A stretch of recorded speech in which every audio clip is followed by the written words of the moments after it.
পঞ্চতত্ত্বের মধ্যে শ্রীমন মহাপ্রভু, নিত্যানন্দ প্রভু এবং অদ্বৈত আচার্য প্রভুর চরণে তুলসী পাতা দেওয়া যায়। পঞ্চতত্ত্ব বিগ্রহে একদম মাঝে রয়েছে শ্রীমান মহাপ্রভু এবং মহাপ্রভুর ডান পাশে রয়েছে নিত্যানন্দ প্রভু এবং নিত্যানন্দ প্রভুরও ডান পাশে রয়েছেন অদ্বৈত আচার্য প্রভু।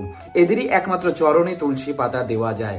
এছাড়া গুরুদেবের চরণেও তুলসী পাতা দিতে নেই। অনেকে গুরুদেবের বুকে বা মাথায় তুলসী পাতা দেয়, সেক্ষেত্রেও খুব সাবধানতা রাখতে হবে। বুকে বা মাথায় তুলসী পাতা দেওয়ার ক্ষেত্রে যেন সেই তুলসী পাতা খসে পড়ে গিয়ে গুরুদেবের শ্রী চরণে না পড়ে। চন্দন মিশ্রিত তুলসী পাতা শ্রী গুরুদেব বা পঞ্চতত্ত্বের গদাধর বা শ্রীবাসের বক্ষে দেওয়ার সময় সেই চন্দন গলে গলে যেন চরণে না পড়ে, সেই দিকেও বিশেষভাবে লক্ষ্য রাখতে হবে। অনেকে বলে থাকেন রাধা রানীর চরণে তুলসী পাতা দিতে নেই। যারা এই ধরনের কথা বলে থাকে তারা রাধা কৃষ্ণের আসলে বিভেদ করে। রাধা তত্ত্বই তারা জানে না। রাধা কৃষ্ণ এক আত্মা, দুই দেহ ধরি। রাধা কৃষ্ণ আলাদা কিছু নয়। তাই রাধারানী চরণেও অবশ্যই তুলসী